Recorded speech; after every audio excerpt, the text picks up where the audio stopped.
বিশিষ্ট শিশু সাহিত্যিক ও কবি ভবানীপ্রসাদ মজুমদারের লেখা আজ আমি একটি ছোটদের ছোট্ট ছড়া পাঠ করে শোনাব। ছড়া যাতায়াতের কর্চা। শুরু করছি।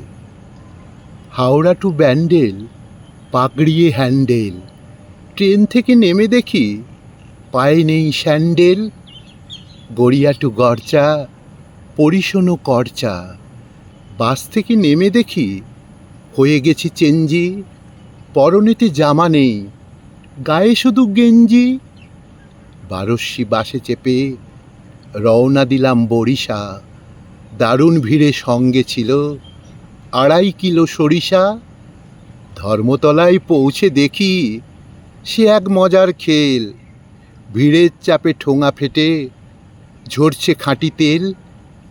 1.5 কিলো ধান কিনে গড়িয়ার ভিড়ে বাসে চেপে ফিরছিলাম ঠেসাঠেসি করে। মাঝপথে গিয়ে দেখি চাপে ঠোঙা ছিঁড়ে, হাই হাই ধান কোথা?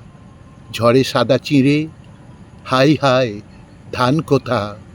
ঝড়ে সাদা চিঁড়ে।